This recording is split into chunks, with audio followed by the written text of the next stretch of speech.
Thanks for coming this afternoon, everybody. My name is David Steinberg. I'm the Director of the Department of Professional Growth Systems. My partner for today is John Jeffries, Instructional Specialist with the Center for Skillful Teaching and Leading. And we're here to do SLO training for this summer. But just one word about SLOs to start.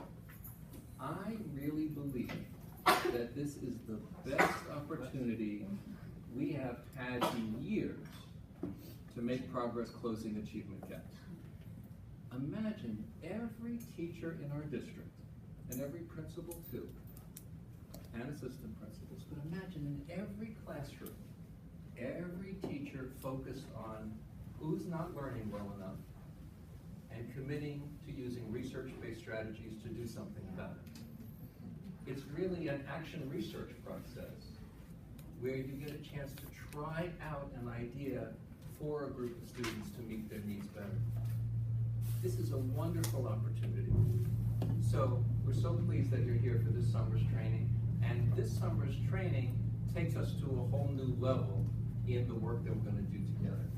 So let's begin. The purpose of today's training is about setting growth targets. In all the training we've done during our first years together, when we had sort of the no-full pilot years, and then last year for the first time we made sure that they were in post-observation conference reports and evaluations, we've said to people, as you identify which students have these needs, as you look at your data, as you look at which curriculum pieces to focus on, we've said to folks, what we want you to do is set a target for this group's growth.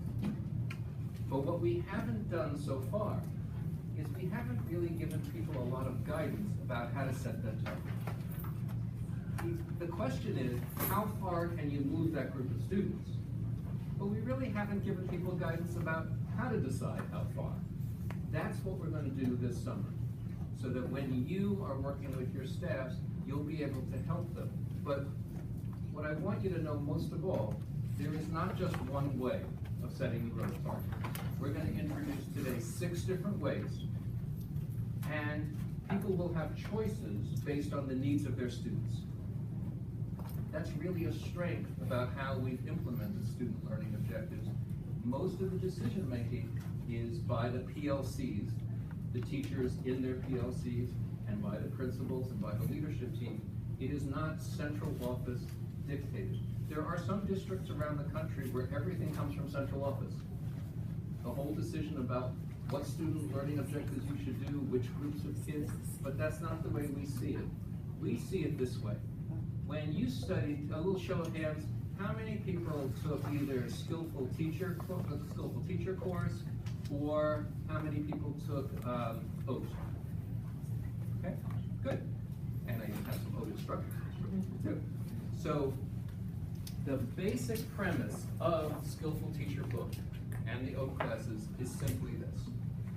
It's the concept of matching.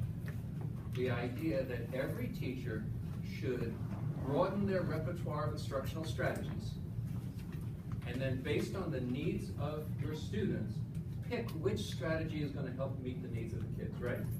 It's not a one-size-fits-all. It's very diagnostic, it's very individualized, and it means that we as teachers, instructors, administrators, we have to grow in order to widen our repertoire too. So we are applying the same concept to this work. When we set growth targets, the important thing is after you learn about the 6 different ways, to match the right way to the needs of your students. So when you are doing this back in your school, you don't have to insist that everybody does it the same way. You may decide as a leadership team, we really like 3 of these methods, we're going to focus on these 3 as a school. You may decide that every PLC, every grade level PLC or every course-alike PLC can decide which method meets the needs of their students. You have lots of choices here about how to match the right strategy to the needs of the children.